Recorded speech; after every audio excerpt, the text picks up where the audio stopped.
তাদেরকে নারী দিয়া মদ দিয়া বসাই দাও, তাদেরকে সংস্কৃতির পূজায় বসাই দাও, তাদের সামনে ফুটবল বিশ্বকাপের আয়োজন করো, ক্রিকেট বিশ্বকাপের আয়োজন করো, আইপিএল বিপিএল এর আয়োজন করো। মুসলমান যুবকরা যেই বয়সে তারা সালাউদ্দিন আইয়ুবীর মতো চেতনায় উজ্জীবিত হয়ে তারা আল্লাহর দ্বীন প্রতিষ্ঠার জন্য সংগ্রাম করবে, ওই যুবকগুলোরে কাপুরুষ বানাইয়া টেলিভিশনের সামনে বসাই দাও। হারাম খাওয়াকে গুনাহ মনে করি না, জুলুম করাকে গুনাহ মনে করি না, আল্লাহর আইনের বিরোধিতা করাকে গুনাহ মনে করি না। প্রত্যেকটা কাজ মনে হয় যে মুসলমানের জন্য বৈধ হয়ে গেছে। এক নাম্বার, তারা আমাদেরকে ভাগ করছে ফান্ডামেন্টাল মুসলিম। দুই, আমাদেরকে তারা ভাগ করছে ট্রেডিশনাল মুসলিম। তিন, আমাদেরকে তারা ভাগ করছে মডারেট মুসলিম।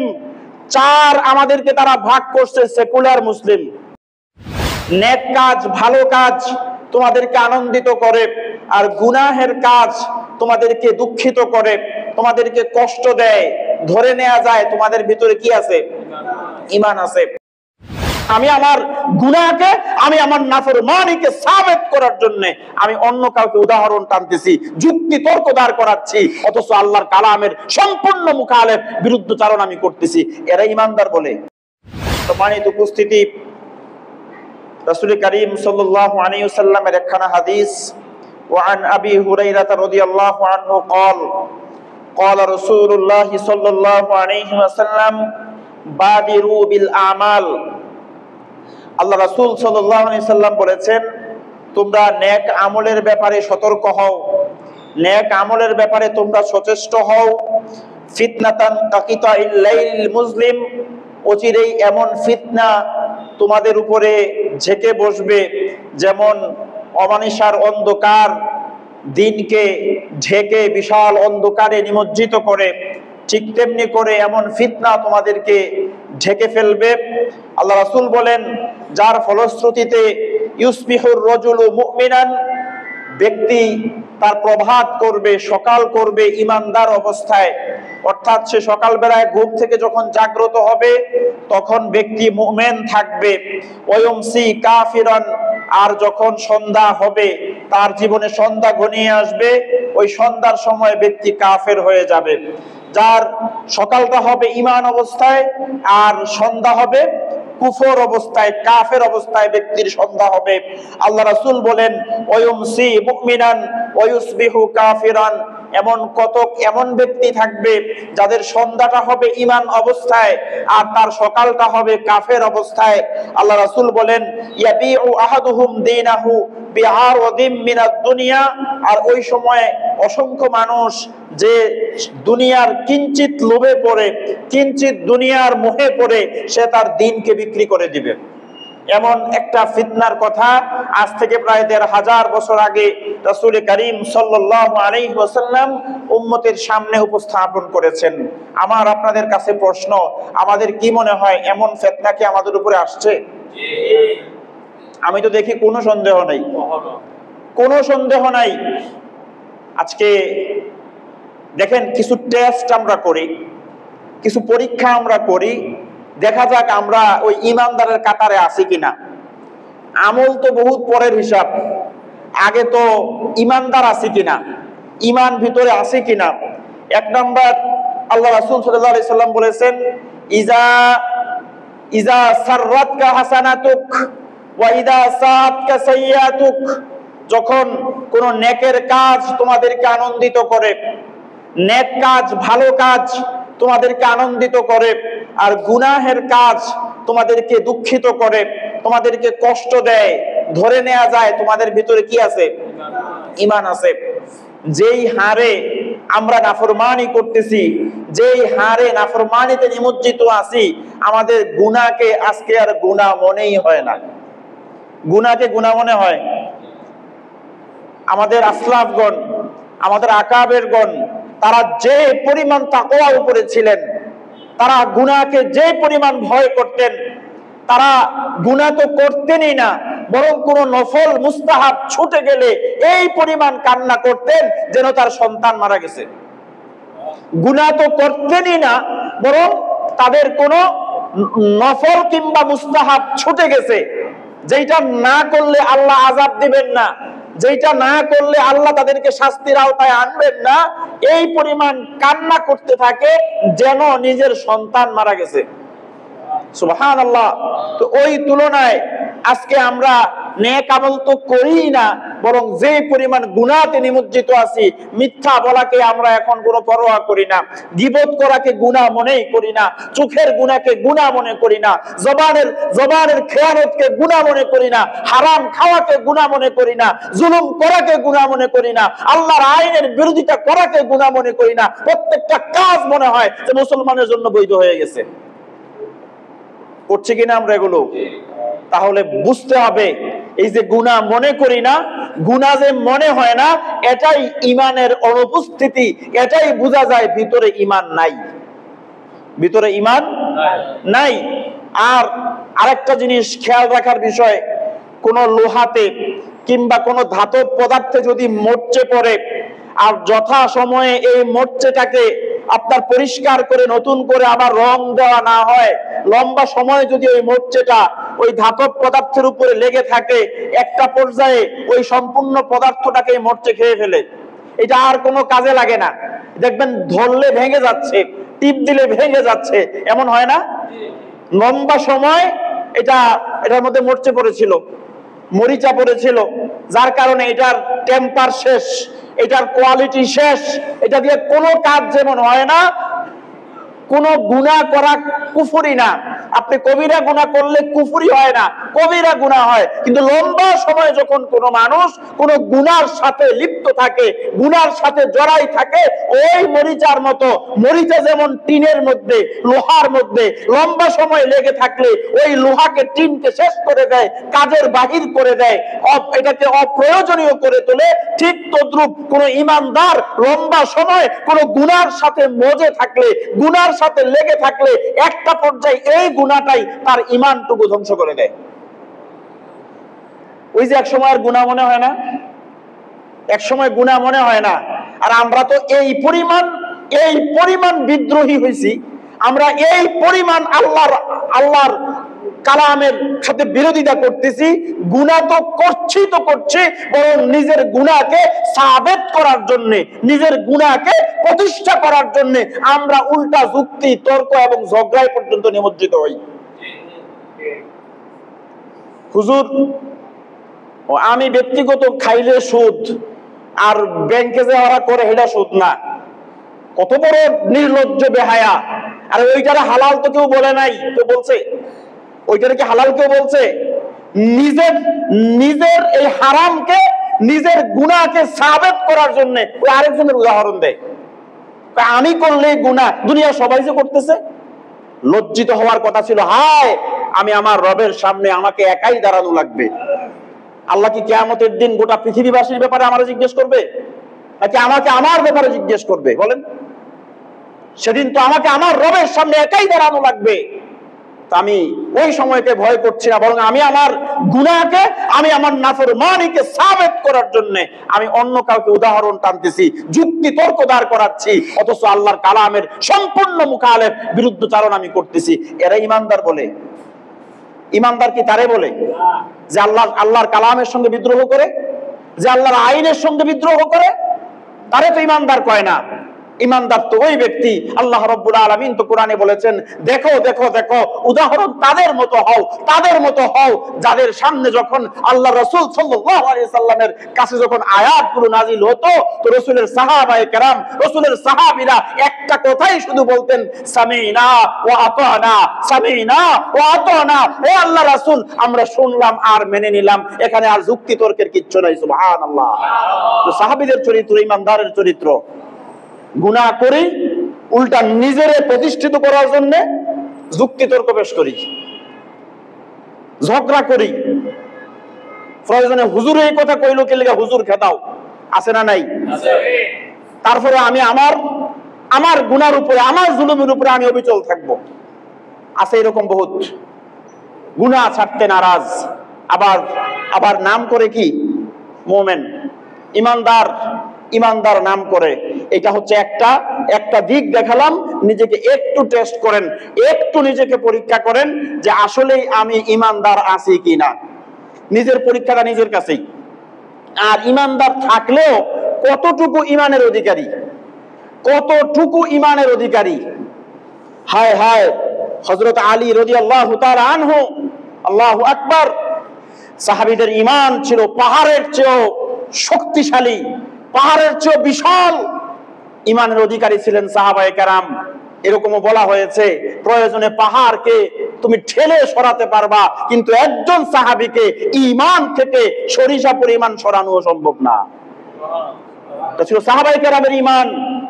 আলী রাদিয়াল্লাহু তাআলা আনহু তিনি একবার বলতেছিলেন, আজকে এই মুহূর্তে যদি আমার মাথার উপর থেকে 7টা আকাশ সরে যায়, আল্লাহ পাকের নূরের সমস্ত পর্দাগুলো সরে যায়, আর আমি আরশে আজিমের উপরে আল্লাহকে সরাসরি দেখতে পাই, আল্লাহি, ওই আল্লাহর শপথ করে বলছি যে আল্লাহর হাতে আমি আলীর জীবন, আমি আলীর ঈমান এক চুল পরিমাণ বাড়বেও না, এক চুল পরিমাণ কমবেও না। সুবহানাল্লাহ। আল্লাহকে না দেখেই এই পরিমাণ ঈমানের অধিকারী ছিলেন। আর আমরা দুনিয়ার একটু মোহে পড়েই, আল্লাহ রাসূল তো বললেন, এই হাদিসটা কি কোনো কাফেরের জন্য? এই হাদিসটা কোনো কাফেরের জন্য আল্লাহ রাসূল বলছে? এই হাদিসটা কাদেরকে উদ্দেশ্য করে বলছে? ঈমানদারদেরকে উদ্দেশ্য করে বলছে। যারা ঈমানওয়ালা তাদের সকাল হবে মুমিন অবস্থায়, সন্ধ্যা হবে কাফের অবস্থায়, সন্ধ্যা হবে ঈমানদার অবস্থায়, সকাল হবে কাফের অবস্থায়। হাদিসের শেষ অংশে রাসূল বললেন যে ইয়াবিউ আহাদুহুম দীনাহু, সে তার দ্বীনকে বিক্রি করে দিবে, তার দ্বীনকে দুনিয়ার সামনে বিক্রি করে দিবে, দুনিয়ার সামনে মাথা নত করবে, আল্লাহর সামনে করবে না, দ্বীনকে বিক্রি করবে দুনিয়ার বিনিময়ে, বিআরাদিম মিনাদ দুনিয়া, পুরা দুনিয়ার বিনিময়ে না, দুনিয়ার কিছু অংশের বিনিময়ে, সামান্য সামান্য সামান্য সামান্য কিছু বিনিময়ে নিজের ঈমানকে বিক্রি করে দিবে, দ্বীনকে বিক্রি করে দিবে। আসেন, একটার কথা বললাম যে অন্তরের এই ইহসাস, অন্তরের এই অনুভূতি যে আমার মধ্যে গুনাহ হলে আমার কান্না আসে কিনা, গুনাহ হলে খারাপ লাগে কিনা, নেক করলে আনন্দ হয় কিনা, এইটা ঈমান মাপার একটা যন্ত্র, এইটা ঈমান মাপার একটা যন্ত্র। আমি একটু আগে বলেছিলাম আমাদের আসলাফগণ যে নেক আমল ছুটে যাওয়াকে এই পরিমাণ কান্না করতেন যেন নিজের সন্তান কি হয়েছে, মারা গেছে, এত কষ্ট পাইতেন যে একটা নফল ইবাদত, একটা সুন্নত ছুটে গেলে। আমিরে মুআবিয়া রাদিয়াল্লাহু তাআলা আনহু তিনি একবার রাত্রে ঘুমিয়েছেন, শয়তান এসে ইচ্ছা মতো ওনারে রাতের বেলায়, হাদিসে আসছে শেষ রাতে শয়তান ঈমানদারদেরকে কি দেয়, গিট দেয়, যাতে করে উঠে ফজরের নামাজ পড়তে না পারে। শয়তানের এই জাল ছিন্ন তারাই করতে পারে যাদের হৃদয়টা ঈমান দীপ্ত, ঈমান যাদের হৃদয়ে পরিপূর্ণ। যত গিট শয়তান মারুক না কেন, ঈমানদারদেরকে আযান হলে পরে বিছানায় শোয়ায় রাখা সম্ভব হয় না। ঈমানদার উঠে যায় তো আরো বড় ঈমানদার যারা, আরো বড় আল্লাহওয়ালা যারা, তারা কি শুধু ফজর না এর আগেরটাও পড়ে, তাহাজ্জুদও পড়ে। এখন সাহাবী মুআবিয়া রাদিয়াল্লাহু তাআলা আনহু তাকে শয়তান এমন ভাবে একটু আরাম দিছে, উনি ঘুমাইছে, উইঠা ফজরের নামাজ পড়ছে, তাহাজ্জুদ কোনো কারণে ছুটছে, গুনাহ হবে, আযাব হবে। উনি এই পরিমাণ কান্না করতেছিল সারাদিন সারা রাত, হায় আল্লাহ, বোধহয় আল্লাহ কোনো কারণে আমার উপরে নারাজ হয়েছে, না হলে তাহাজ্জুদের মতো নেয়ামত থেকে আমি কেন বঞ্চিত হলাম, তাহাজ্জুদের মতো নিয়ামত থেকে আমি কেন বঞ্চিত হলাম। মনে হয় আল্লাহ কোনো কারণে আমার উপরে নারাজ হয়েছে, এই জন্যই আল্লাহ আমারে তাহাজ্জুদের বিছানায় আসতে দেয় নাই। উনি এই পরিমাণ কান্না করতেছিল। পরের দিন আবার যখন তাহাজ্জুদের সময় হয়েছে, উনি দেখে যে ওনার দরজায় এসে কে যেন একদম আঘাত করতেছে, পরাঘাত করতেছে, উঠেন উঠেন, তাহাজ্জুদের সময় হয়েছে। মুআবিয়া রাদিয়াল্লাহু তাআলা আনহু ঘুম থেকে উঠলেন, তিনি চিন্তা করলেন, কই এমন তো কোনোদিন কেউ এসে ডাক দেয় নাই, কোনো ফেরেশতা নাকি, ব্যাপার কি, আজকে ডাকতেছে কে? উইঠা উনি বললেন, তুমি কে, আমাকে ডেকে তুললা, তুমি আমার এত বড় বন্ধু? বলছে, না না না, আমি আপনার বন্ধু না, আমি শয়তান। মুআবিয়া রাদিয়াল্লাহু আনহু বললেন, কি ডিউটি বদল করছো নাকি? তোমাদের কাজ তো মানুষের ধোঁকা দিয়ে আল্লাহর ইবাদত থেকে বঞ্চিত রাখা, আর তুমি উল্টা আমারে তাহাজ্জুদের জন্য ডাকতেছো, ঘটনা কি? শয়তান বলতেছে আপনারে একদিন তাহাজ্জুদ থেকে বিরত রাখা আমার আকল হইছে না। আপনি যেই পরিমাণ কান্না আল্লাহর দরবারে কানছেন, আর মুমিনের চোখের পানি আল্লাহ এই পরিমাণ পছন্দ করে, তা আপনার এক তাহাজ্জুদ ছুটছে তো কি হয়েছে? আপনার দারাজাত আল্লাহর দরবারে বহু গুণে বৃদ্ধি পাইছে। আমি চিন্তা করে দেখছি এই কাম থেকে বিরত রাখা লাভ নাই, বরং আপনার তাহাজ্জুদ করেন, তাও আপনি কান্নাকাটির থেকে বিরত থাকেন। আজকে অনুভূতি নাই, মুসলমান অনুভূতি হারিয়ে ফেলেছি আমরা। আমাদের কাছে গুনাহ গুনাহ মনে হয় না, আমাদের কাছে পাপকে পাপ মনে হয় না, নাফরমানিকে নাফরমানি মনে হয় না। আমরা এই পরিমাণ আল্লাহর নাফরমানিতে নিমজ্জিত হয়েছি। এবার দেখেন, এবার আরেকটা জিনিস দেখা, এটা সামগ্রিক। এতক্ষণ ছিল এটা কি ব্যক্তিগত টেস্ট, ব্যক্তিগত পরীক্ষা যে ঈমান আছে না নাই। এবার একটু সামগ্রিক হিসাব দেখেন। একটা আয়াত সূরা বাকারা থেকে আপনাদের সামনে আমি তেলাওয়াত করি, একটু মিলান। আল্লাহ রাব্বুল আলামিন এই আয়াতে কারিমা স্বয়ং তার প্রিয় হাবিব মুহাম্মদুর রাসূলুল্লাহ সাল্লাল্লাহু আলাইহি ওয়াসাল্লামের শানে নাজিল করছে। আল্লাহ তাআলা বলেন, ওয়ালান তারদা আনকাল ইয়াহুদু ওয়ালান নাসারা হাত্তা তাত্তাবিআ মিল্লাতাহুম। হে রাসূল, হে আমার নবী, ওয়ালান তারদা আনকাল ইয়াহুদু ওয়ালান নাসারা, ইহুদি এবং খ্রিস্টানেরা, ইহুদি এবং নাসারারা কখনো আপনার উপরে রাজি হবে না, আপনার সাথে বন্ধুত্ব করবে না, আপনার সাথে সম্পর্ক করবে না, আপনার উপরে সন্তুষ্ট থাকবে না, আপনার সাথে জোট করবে না, হাত্তা তাত্তাবিআ মিল্লাতাহুম, যতক্ষণ না পর্যন্ত আপনি তাদের মিল্লাত, তাদের আদর্শ এর অনুসরণ না করেন। আমার এই বাংলা কথাটা আপনারা বুঝছেন তো? আল্লাহ তাআলা রাসূলকে কি বলছে? এর সার কথা হলো যে আপনার সাথে কখনোই কোন ইহুদি খ্রিস্টান বন্ধুত্বের হাত বাড়াবে না, তারা আপনার উপরে রাজি খুশি হবে না, তারা আপনার সাথে সম্পর্ক স্থাপন করবে না, আপনার কোনো সাহায্য সহযোগিতায় আসবে না, যতক্ষণ না পর্যন্ত আপনি তাদের আদর্শ, তাদের মিল্লাতের অনুসরণ না করেন। এখন আপনাদের কাছে আমার প্রশ্ন, আল্লাহ রাসূলের জীবদ্দশায় ইহুদি খ্রিস্টানরা আল্লাহ রাসূলের সাথে যথেষ্ট ভালো বন্ধুত্ব ছিল? হ্যাঁ, ইহুদিরা তো এমন বড় দুশমন, ইহুদিরা তো মুসলমানের এমন বড় দুশমন যারা আমার আপনার নবীকে বারবার হত্যার চেষ্টা করছে, যারা রাসূলকে বিষপান করিয়েছে, যারা রাসূলকে পাহাড়ের উপর থেকে পাথর নিক্ষেপ করে মারার চেষ্টা করছে। আল্লাহ রাসূল সাল্লাল্লাহু আলাইহি ওয়াসাল্লাম তিনি একবার একটা সফরের মধ্যে একটা খেজুর গাছের নিচে আল্লাহ রাসূল ঘুমন্ত অবস্থায় ছিলেন, আল্লাহর নবীর তলোয়ারটা গাছের মধ্যে ঝুলানো ছিল। এক ইহুদি এসে তলোয়ারটা টান দিয়া ধরে আল্লাহ রাসূলের গর্দানে লাগাইয়া বলছে, মুহাম্মদ, এখন কে তোমাকে রক্ষা করবে? বন্ধু হইলে এই কাম করে? আল্লাহ রাসূল সাল্লাল্লাহু আলাইহি সাল্লাম বলছেন, আমার আল্লাহ আমাকে রক্ষা করবে। আমরা তো বলতাম ভারত, কি বলেন? আমাদের ঈমান এখন ভারত, চীন, রাশিয়া, আমেরিকা, পৃথিবীর যত পরাশক্তি আছে এরা হচ্ছে আমাদের ঈমান। আমাদের তাওয়াক্কুল হয় ওদের উপরে। তাওয়াক্কুল হয় কার উপরে? যাদের কাছে পারমাণবিক বোমা আছে এদের উপরে আমাদের কি হয়? হে লোকে না এলে তো আমি পারতাম না। মুসলমান পৃথিবীর কোন পরা শক্তি দিয়া বলিয়ান হয় না, মুসলমান তার রবের শক্তিতে বলিয়ান হয়। মুসলমান যখন আসলুহা সাবিতু ওয়া ফারউহা ফিস সামা, মুসলমান তুমি ভুলে গেছো তোমার প্রতি নাযিলকৃত আয়াতের কথা, তোমার শিকড় তো ৭ স্তবক জমিনের নিচে, আর তোমার শাখা পোশাখা আল্লাহর আরশ পর্যন্ত বিস্তৃত।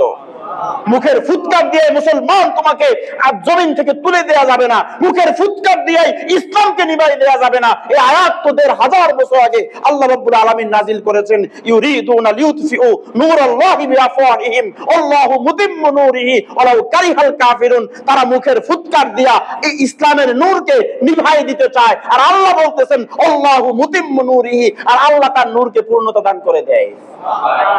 তুমি ভয় পাচ্ছ কেন? সম্পর্ক করো আরশে আজিমের রবের সাথে, সম্পর্ক করো আল্লাহর সাথে। যে আল্লাহর সঙ্গে সম্পর্ক হলে, যে আল্লাহর সঙ্গে তাআল্লুক হলে পৃথিবীর কোনো ক্ষমতা নাই তোমাকে পৃথিবী থেকে উচ্ছেদ করে দেয়। মুসলমান বোমা দিয়া বিজয় লাভ করে নাই, মুসলমান সংখ্যা দিয়া বিজয় লাভ করে নাই, মুসলমান তার প্রত্যেকটা জিহাদে প্রত্যেকটা যুদ্ধে বিজয়ী হয়েছে তার ঈমান আর আল্লাহর উপর অবিচল আস্থা এবং বিশ্বাস দিয়া। খালিদ বিন ওয়ালিদ রাদিয়াল্লাহু তাআলা আনহু রোমানদের সাথে এক যুদ্ধে এমন অবস্থায় পতিত হয়েছে, উনি বলেন যুদ্ধের পরে যে আমরা মাত্র কয়েকজন অল্প কিছু মুজাহিদ, রোমানরা এমন ভাবে আমাদেরকে ঘিরে ধরছে, রোমানরা এমন ভাবে আমাদেরকে ঘিরে ধরছে, তলোয়ারের আঘাতের প্রয়োজন নাই, শুধু আমাদের উপর দিয়া হেঁটে গেলেই আমরা জমিনের সঙ্গে মিশে যেতাম, এমন ভাবে ঘিরে ধরছে। তো এই সময় আরেকজন মুসলমান মুজাহিদ বলেন, আমি দেখতে পেয়েছি এমত অবস্থায় আমরা প্রায় হতাশ, আজকে নির্ঘাত শহীদ, আর তো রাস্তা নাই, চতুর্দিক থেকে ঘিরে ফেলছে, আর আমরা সংখ্যায়ও কম, এরা আমাদের উপর দিয়ে মার্চ করলেই আমরা শেষ। এমত অবস্থায় আমরা দেখতে পেয়েছি আমাদের আমির, আমাদের সেনাপতি খালিদ বিন ওয়ালিদ রাদিয়াল্লাহু তাআলা আনহু তিনি আসমানের দিকে তাকায়া বলতেছিলেন, ইয়া রাব্বা মুহাম্মদ উনসুর উম্মাতা মুহাম্মাদিন সাল্লাল্লাহু আলাইহি ওয়াসাল্লাম, হে মুহাম্মদের আল্লাহ, হে মুহাম্মদের রব, মুহাম্মদ সাল্লাল্লাহু আলাইহি সাল্লামের উম্মতদেরকে সাহায্য করেন। এই কথা বলে আল্লাহু আকবার বলে তলোয়ার চালিয়েছে। আমি বলতে পারবো না কি হয়েছে, কতক্ষণ পরে দেখি কাফেরদের লাশ কচু কাটা হয়ে ময়দানে পড়ে আছে, আমরা বিজয়ীর বেশে ফিরে আসছি।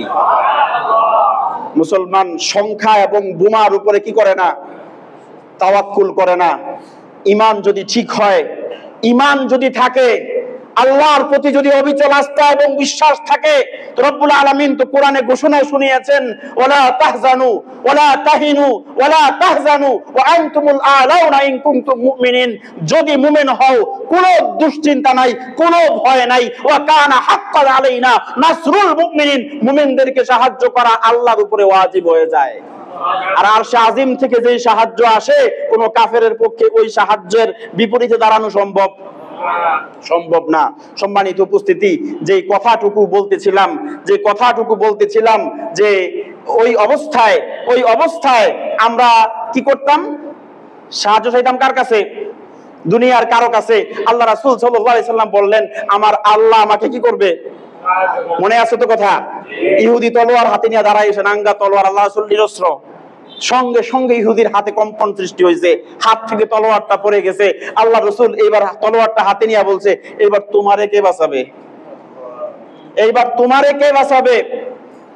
ইহুদি বুঝতে পারছে এখানে আর মাস্তানি চলবে না, সাথে সাথে বলছে, আমি সাক্ষ্য দিচ্ছি আপনি সত্য নবী, আমারে পড়াই দেন লা ইলাহা ইল্লাল্লাহ মুহাম্মাদুর রাসূলুল্লাহ সাল্লাল্লাহু আলাইহি ওয়াসাল্লাম।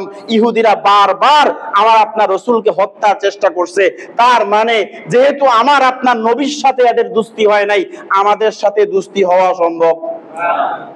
কিন্তু আজকের বাস্তবতা কি দেখা যায়, আমরা বোধহয় ইহুদি নাসারাদের মিল্লাতের অনুসরণ করি না।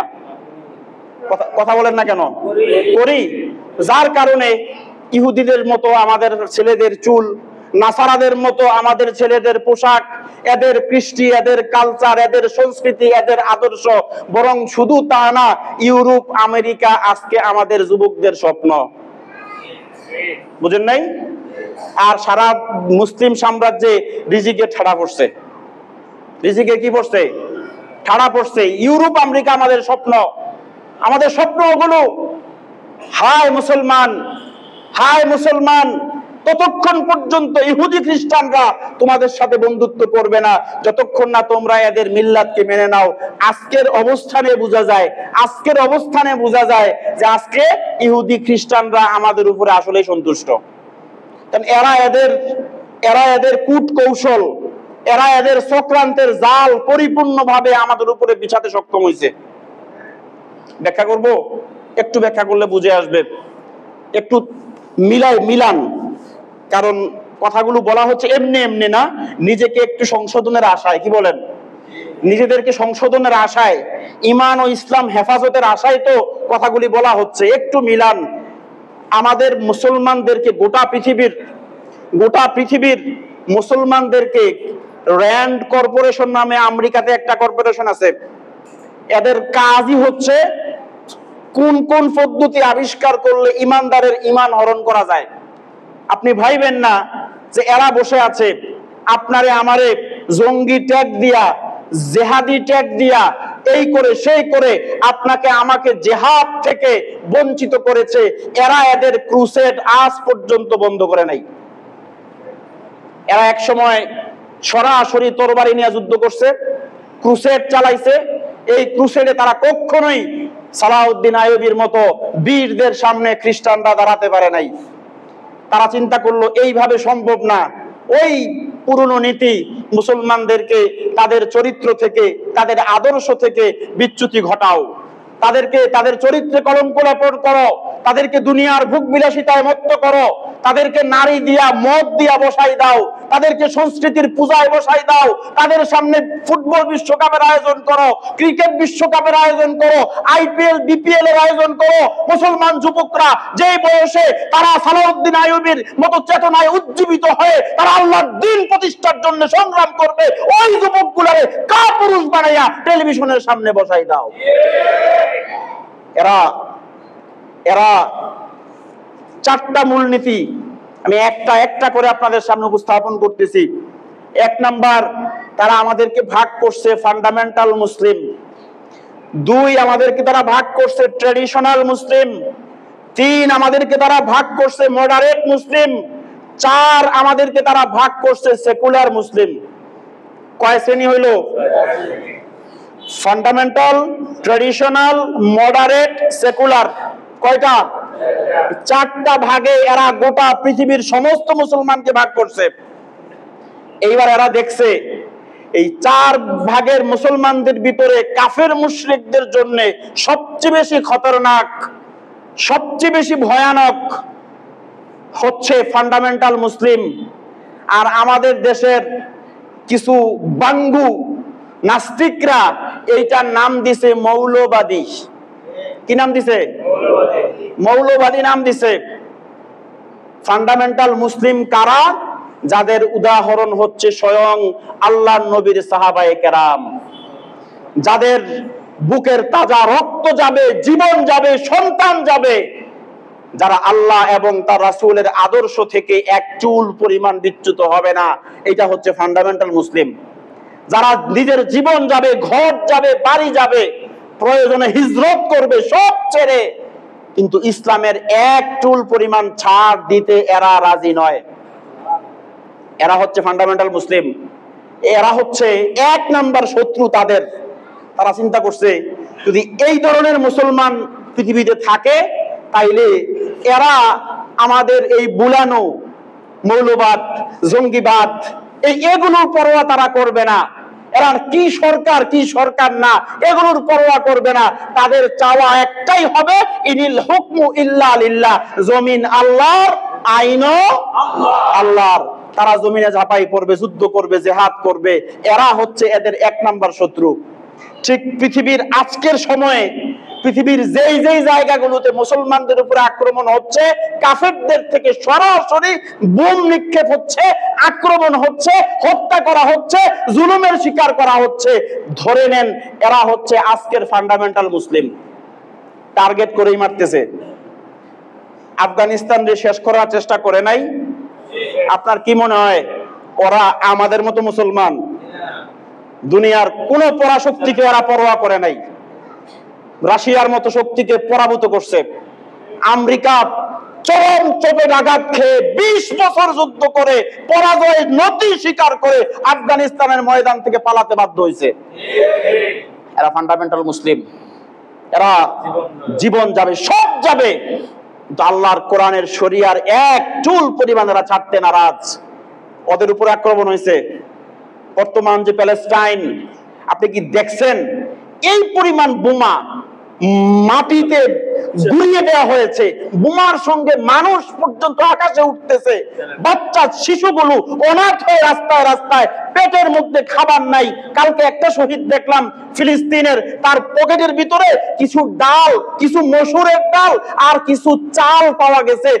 এক ব্যক্তি বলতেছে এইটা কোনো পাখির খাবারও হবে না।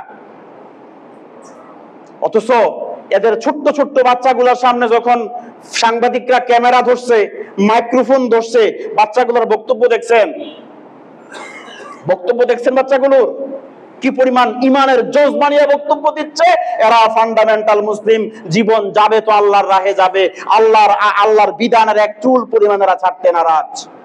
এরা ফান্ডামেন্টাল মুসলিম। এরা হচ্ছে পৃথিবীতে ইহুদি নাসারার জন্য সবচেয়ে বড় থ্রেট। এই জন্য এদের উপরে হামলা, এদের উপরে আক্রমণ, এদেরকে জমিন থেকে মিটাই দাও। আবার কি হাস্যকর ঘটনা পৃথিবীতে, জাতিসংঘ উমক তমক, এই যে ফিলিস্তিন, আচ্ছা ফিলিস্তিনের কাছে কোনো পারমাণবিক বোমা আছে? তো ফিলিস্তিনকে যে সমূলে শেষ করে দিলেন, পৃথিবীর কোন একটা মোরল দেশ কোনো কথা বলে নাই। আর যখন বাফেরা মাই শুরু করছে, এখন যখন ইসরায়েলকে ধুলায় মিশাই দেওয়া হচ্ছে, পৃথিবীর বড় বড় মোরলরা এটা মধ্যপ্রাচ্যে বিশাল সংঘাত সৃষ্টি করবে, এটা মধ্যপ্রাচ্যের জন্য একটা বিশাল হুমকি। পৃথিবীর বড় বড় শয়তান, ইহুদি, খ্রিস্টান, দাজ্জালের দোসররা সব এখন এক, এই যুদ্ধ বন্ধ করা হোক। এটার নাম নীতি। এরাই আমাদেরকে আবার মানবতা শিখায়, এরাই আমাদেরকে মানবতার বুলি আওড়ায়, এরাই আবার আমাদের মুসলমানদেরকে জঙ্গি বলে গালি দেয়, সন্ত্রাস বলে গালি দেয়। আমি তো মনে করি এই পৃথিবীর সবচেয়ে বড় সন্ত্রাস রাষ্ট্র হচ্ছে আমেরিকা, যে গোটা পৃথিবীতে এই ফাসাদ সৃষ্টি করতেছে, গোটা পৃথিবীতে ফাসাদ সৃষ্টি করতেছে। সম্মানিত উপস্থিতি, তাহলে আল্লাহ পাক নবীকে বললেন হাত্তা তাত্তাবিআ মিল্লাতাহুম, ততক্ষণ পর্যন্ত এরা আপনার প্রতি সদয় হবে না, আপনার সাথে বন্ধুত্ব সম্পূর্ণ আচরণ করবে না, যতক্ষণ না আপনি এদের মিল্লাতকে অনুসরণ না করেন। গেল ফান্ডামেন্টাল মুসলিম তো কিছুটাই বুঝাইতে পারছি, যা ইসলামের মূল নীতি থেকে এক চুল পরিমাণ নড়বে না, জীবন যাবে যাক। আবার দেখবেন এগুলা ইস্যু, এরা দেখতে চায় পৃথিবীর কোন জনগোষ্ঠীগুলো ফান্ডামেন্টাল মুসলিম, দেখতে চায়। মাঝে মধ্যে কিছু টুপ দেয়। টুপ গুলা কি জানেন? আচ্ছা বলেন তো, ১৫০০ বছর আগে রাসূল কারীম সাল্লাল্লাহু আলাইহি সাল্লাম দুনিয়া থেকে চলে গেছেন, ঠিক না? তো উনি যেখানে মাইকেল এইচ হার্ট তার বক্তব্য যে উনি ১০০ জন পৃথিবীর সফলতম মনীষীদের জীবনী একসাথে করছে, একসাথে করে ১ নাম্বার র্যাঙ্কিং এ ১ নাম্বারে যার নাম দিছে মুহাম্মদুর রাসূলুল্লাহ সাল্লাল্লাহু আলাইহি সাল্লামকে। আচ্ছা বলেন তো, যেখানে পৃথিবীর মোটামুটি সবাই এই কথা মানে যে উনি সর্বকালের সর্বযুগের সর্বশ্রেষ্ঠ মহামানব ছিলেন, আমার আপনার নবী, বিশ্ব নবী মুহাম্মদুর রাসূলুল্লাহ সাল্লাল্লাহু আলাইহি ওয়াসাল্লাম, তারপরেও মাঝে মধ্যে দেখবেন পৃথিবীর এই কোনায় ওই কোনায়, দেশের এই কোনায় ওই কোনায় কিছু শাতেমে রাসূল পাওয়া যায় যারা মাঝে মধ্যে নবীজির গালি দেয়, আছে কিনা? আবার ফেসবুকে পোস্ট দেয়, টুইটারে টুইট করে নবীজির ব্যাপারে, নবীজির স্ত্রীগণের ব্যাপারে, আহলে বাইতদের ব্যাপারে বিভিন্ন কটূক্তি করে। তখন কিন্তু যারা প্রকৃত মুসলমান, প্রকৃত ইমানদার, ওই ফান্ডামেন্টাল মুসলিমরা বসে থাকে না, তখন তারা প্রতিবাদ করে, জিহাদ নিয়ে রাস্তায় নামে। তারা দেখতে চায় কোন সম্প্রদায়টা, কার নেতৃত্বে মুসলমানেরা সামনে আসতেছে, এইটা এরা দেখার জন্য এই কাজগুলো করায়।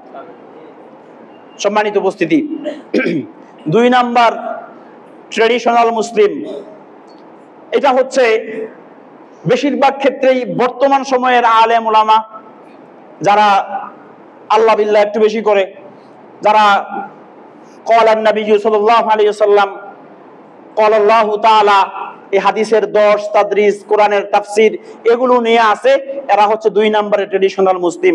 এদেরকে তারা প্রথম শ্রেণীর চেয়ে একটু কম ভয় পেলেও ভয় পায়, কোনো কারণে যদি সংঘর্ষ বেঁধে যায় তো এই শ্রেণীটাও ওই শ্রেণীর সাথে একাকার হয়ে যায়। বুঝেন নাই কথা?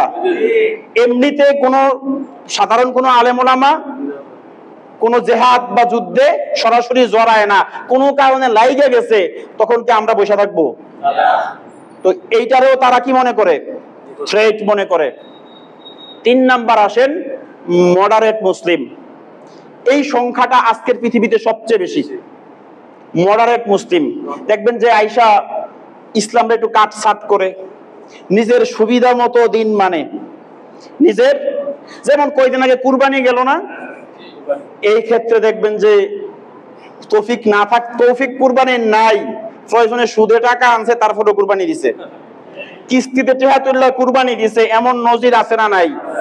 তার মানে সুবিধাবাদী মুসলমান, যেখানে মজা আছে, খানা আছে, রোজা রাখলে রাখুক না রাখলে নাই, ঈদের শপিং ঠিক আছে, তারপরে সারা বছর নামাজ পড়লে পড়ুক না পড়লে নাই, কুরবানি দিয়া গোস্ত খাওয়া ঠিক আছে, মিলাদ জিলাফি ঠিক আছে, সিন্নি ঠিক আছে, মাজারের খানা ঠিক আছে। এটা হচ্ছে শুধু ভোগবিলাসী মুসলমান। এই সংখ্যাটা পৃথিবীতে সবচেয়ে বেশি। নিজের সুবিধা মতো দিন মানে, সুবিধা মতো দিন মানে এই এদেরকে তারা কোনো থ্রেট মনে করে না, কারণ এরা জানে এটার ভিতরে কিচ্ছু নাই। অন্তঃসার শূন্য মুসলমান, অন্তঃসার শূন্য মুসলমান। তার দেখবেন যে নামাজও পড়তেছে, আবার রাত কি রাত ইউটিউবে সিনেমাও দেখতেছে। Moderate Muslim. আপনার রমজানে রোজাও রাখতেছে, আবার তার অন্যান্য কায় কারবারও ঠিক রাখতেছে। Moderate Muslim. এরা এই সংখ্যাটা পৃথিবীতে সবচেয়ে বেশি। এদেরকে টার্গেট করছে। একটা বিশ্বকাপ আসে, পুরা জাতি বিশ্বকাপের আনন্দে নিমজ্জিত হয়। একটা ক্রিকেট খেলা আসে, তো ক্রিকেট খেলায় পড়ে আছে। একটা নাটক আসে, নাটকে পড়ে আছে। যখন যেইটা আসে এই মডারেট মুসলিমরা এইটাই ধরে, আর দিনকে নিজের মতো করে যেমনে করলে ভালো। আবার হুজুরদারে বলে আপনারা খুব কট্টরপন্থী, আমরা বলে কি পন্থী, আমরা বলে কট্টরপন্থী। এত হার্ড করা ঠিক হয় নাই। আবার মাঝে মধ্যে দেখবেন যে নিজের মুসলমান দাবি করে আবার কিছুটা সুর, একটু ক্ষমতার জন্য, কিছু পয়সার জন্য, সস্তা জনপ্রিয়তার জন্য আবার পূজা মণ্ডপে গিয়াও বক্তব্য দেয়, আছে না নাই? আমরা আগের শুনছি না বহু কথা, কোন মায় কিসে সইরা আইলে ফসল ভালো হয়, আমরা এই কথা শুনি নাই? আবার আবার শুনছি উনি নাকি তাহাজ্জুদেও পড়ে। তাহলে এটা কোন মুসলমান? ওই মডারেট, সুযোগে সব, যেখানে যা ওখানে তা, সুবিধাবাদ। এই মডারেট এদের সংখ্যা পৃথিবীতে সবচেয়ে বেশি। এবং এইটার ভিতরে তারা আরেকটা চাল দিছে, এটাকে বলে ইন্টারফেথ। কি বানাইছে? আন্তধর্ম। এটা এখন একটা স্লোগান পৃথিবীতে, কয় লাকুম দীনুকুম ওয়ালিয়া দিন। তোমার দিন তোমার, আমার দিন আমার। একটু কথা কয়, বলার পরে এইটা বুঝাতে চায় তুমি ইসলাম নিয়ে আসো, ভালো আছো, সে হিন্দু নিয়ে আসে, সে ভালো আছে, সে খ্রিস্টান নিয়ে আসে, সে ভালো আছে। মানে বক্তব্য প্রচার করতে চায় মুসলমানরা যেমন সত্যের উপরে আছে, তো হিন্দুরাও এদের অবস্থানে সত্যের উপরে আছে, খ্রিস্টানরাও সত্যের উপরে আছে, ইহুদিরাও সত্যের উপরে আছে। যার যার দিন তার তার, এই কথা বইলা ওই ব্যাখ্যা করতে চায়। কিন্তু সূরা কাফিরুনের আগের যে ব্যাখ্যা, আগের যে আয়াতগুলো এই কথা কয়। কঠিন ভাবে বারবার আল্লাহ রাব্বুল আলামিন রাসূলকে বলছেন, কুল ইয়া আইয়ুহাল কাফিরুন, হে রাসূল আপনি কাফেরদেরকে বলে দেন, লা আ'বুদু মা তা'বুদুন, আমি তার ইবাদত করি না যার ইবাদত তোমরা করো, ওয়ালা আনতুম আবিদুনা মা আ'বুদ, তোমরা তার ইবাদত করো না যার ইবাদত আমি মুহাম্মদ করি, ওয়ালা আনা আবিদুম মা আবাদতুম, এবং আমি তার ইবাদতকারী নই যা যেগুলোর ইবাদত তোমরা করো, ওয়ালা আনতুম আবিদুনা মা আ'বুদ, আর তোমরা আমি যার ইবাদত করি তার ইবাদত করো না। সুতরাং লাকুম দীনুকুম ওয়ালিয়া দিন, তোমাদের বাতিল ধর্ম তোমাদের, আর আমাদের হক ধর্ম আমাদের। ব্যাখ্যা কি হইতে হবে? লাকুম দীনুকুম ওয়ালিয়া দিন, তোমাদের বাতিল দিন তোমাদের, আর আমাদের হক দিন আমাদের। ইন্নাদ দীনা ইনদাল্লাহিল ইসলাম, পৃথিবীর কোন তন্ত্র, কোন মন্ত্র, কোন দিন গ্রহণযোগ্য না, শুধুমাত্র একটা দিন গ্রহণযোগ্য। ওই দিনের নাম কি? ইসলাম। পৃথিবীর কেউ হোক না ইসলাম ছাড়া, পৃথিবীর কেউ সত্য না আমার নবী মুহাম্মদ ছাড়া, পৃথিবীতে আর কোন ইবাদত করার মতো কেউ নাই আমার আল্লাহ ছাড়া। বাকি যা আছে সব কি? বাতিল, সব বাতিল। এখন এই ইন্টারফেইথের মধ্যে বোঝানোর চেষ্টা করা হচ্ছে সবাই সবারটা নিয়ে থাকো, মিলাইয়া জিলাইয়া একটা খিচুড়ি ধর্ম, মিলিয়ে জিলিয়ে একটা খিচুড়ি ধর্ম। এগুলো ষড়যন্ত্র আমাদের বিরুদ্ধে। 4 নাম্বার কি বলছিলাম? সেকুলার মুসলিম। এরা বিভিন্ন সময় এদেরকে টক শুতে পাওয়া যায়। কোথায় পাওয়া যায়? টক শুতে পাওয়া যায়। ময়দানে এরা তেমন একটা নামে না। ময়দানে নামলে আবার গায়ের চামড়া নিয়ে বাসায় ফিরে যাওয়া সম্ভব ছিল না। ওখানে বৈশা বৈশা তসলিমা নাসরিন নীতি লাগায়, নারীবাদ লাগায়, নারী কমিশন লাগায়, এইটা লাগায় সেইটা লাগায়, আবার বুঝাতে চায়, নামের মধ্যে বুঝাতে চায় যে আমরাও কি মুসলমান। আসলে কি এগুলো মুসলমান? আসলে এগুলো মুসলমান না। সুতরাং সম্মানিত উপস্থিতি, প্রধানত এরা আমাদেরকে 4টা ভাগে ভাগ করে এবং প্রথম টার্গেট করে ফান্ডামেন্টাল আর ট্রেডিশনাল, দুইটারই তারা মুসলমান বলে মনে করে, আর বাকি সব এক পকেজু, সবগুলো সিডা সিডা। একমাত্র মৌলবাদী মুসলমান আর ট্রেডিশনাল যারা মুসলমান, এই দুইটাকে ছাড়া বাকি এরা কাউন্টেই আনে না। তো আজকের পৃথিবীতে এই সংখ্যাটা আমরা সবচেয়ে বেশি, এবং দেখা যায় যে কোনো একটা সংস্কৃতি কাফেররা আমদানি করে আর তাদের সংস্কৃতি আমরা লুফে নেই। তাদের মতো করে আমাদের ছেলেদের কালচার, নায়ক, গায়ক, খেলোয়াড় দেখবেন সব এগুলো আমাদের মধ্যে বাজারজাত করে, যার কারণে পৃথিবীতে আমরা এক পরাধীন জাতিতে পরিণত হয়েছি। সম্মানিত উপস্থিতি, এই কথাটা এই জন্য বলতেছিলাম, কাফের মুশরিকরা যা কিছু আমাদের মধ্যে রপ্তানি করে আর আমরা যা তাদের থেকে আমদানি করি, ধরে নেন অধিকাংশ গুলাই ইমান বিধ্বংসী। কি বিধ্বংসী? ইমান বিধ্বংসী।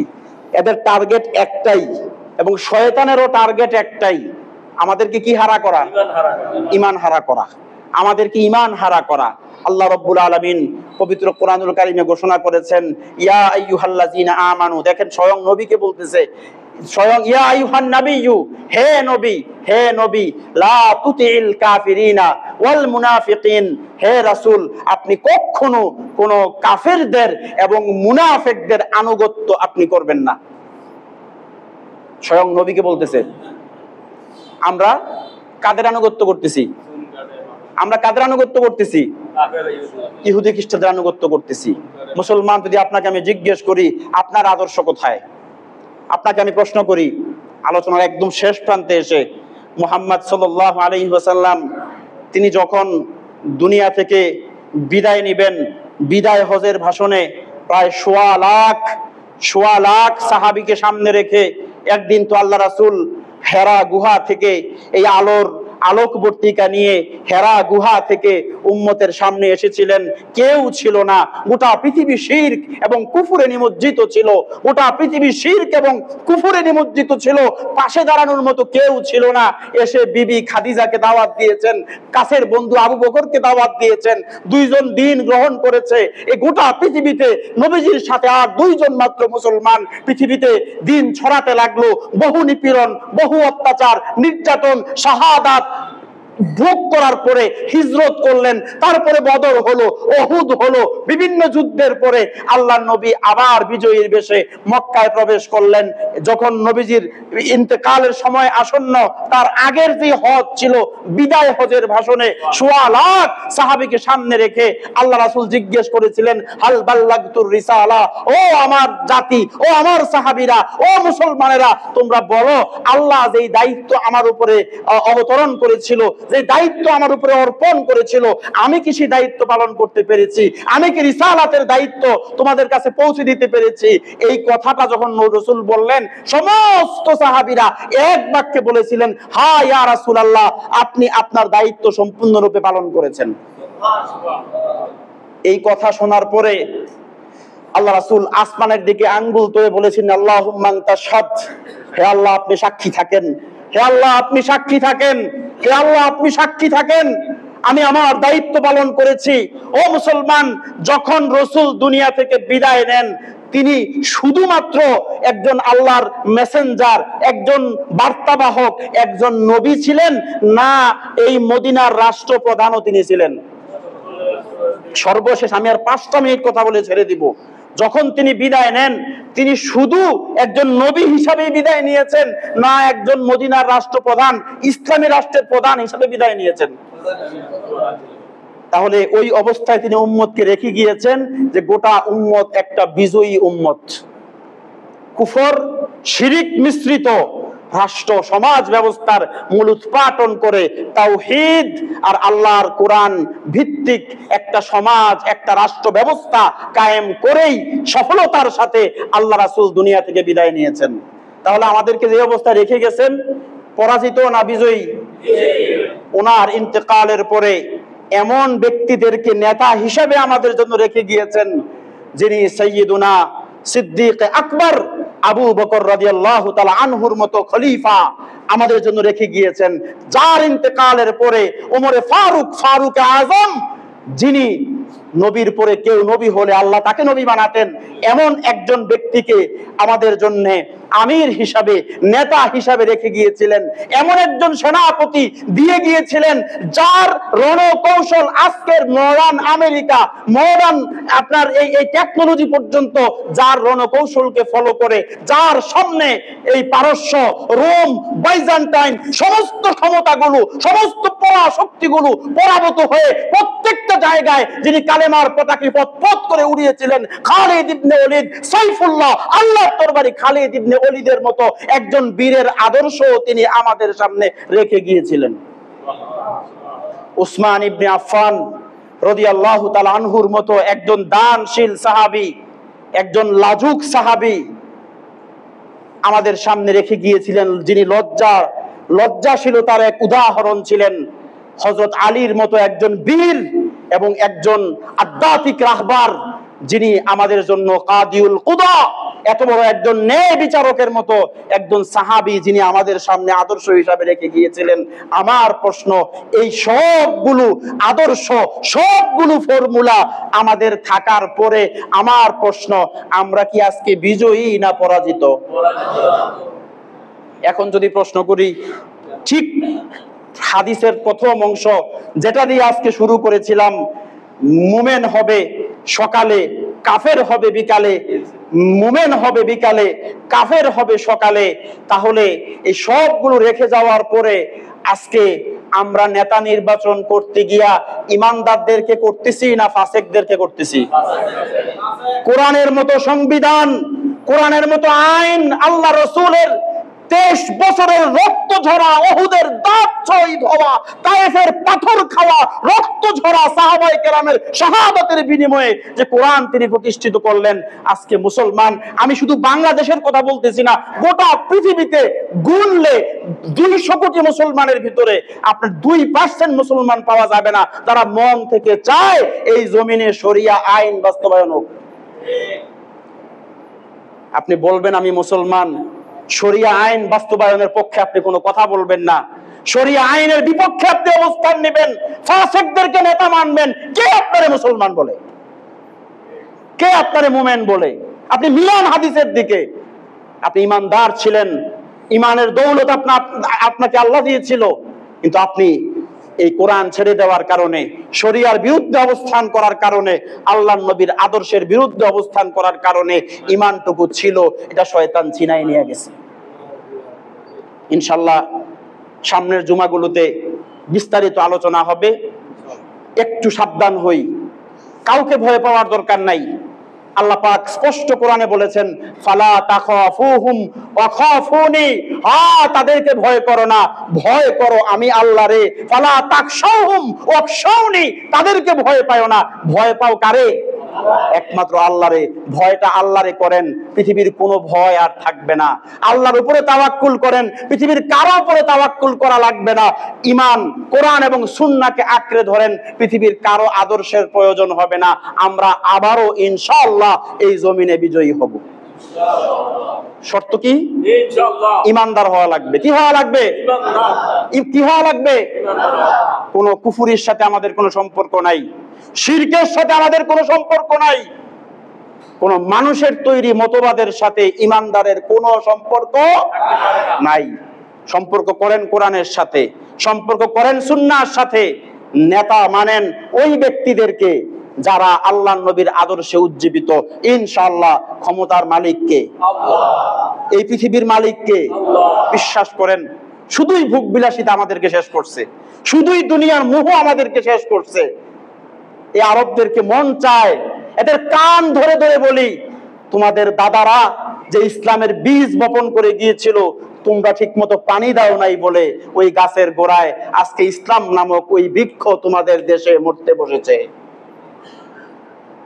শুধু ভোগ বিলাসিতা, 8টা 10টা 20টা বিয়ে করবে আর আস্তা উট নিয়ে খাইতে বসবে। শুধু ভোগ বিলাসিতা। না হলে সংখ্যায় আমরা মুসলমান প্রায় 200 কোটি। আজও মুসলমানদের পায়ের নিচে যে পরিমাণ সম্পদ, আজকে আরবের তেল নিয়ে আমেরিকা মুসলমানদেরকে আক্রমণ করে। আজকে এই আরব বিশ্বের স্বর্ণ তেল দিয়ে পৃথিবী তোমার উপরে বাহাদুরি করে। আল্লাহ তোমার পায়ের নিচে তেল দিয়েছে, সম্পদ দিয়েছে, স্বর্ণ দিয়েছে, তোমাদেরকে সংখ্যাগরিষ্ঠ করেছে, কলবে ঈমান দিয়েছে, তারপরে মুসলমান সে পরাজিত থাকবে কেন? আজ থেকে বয়কট করি।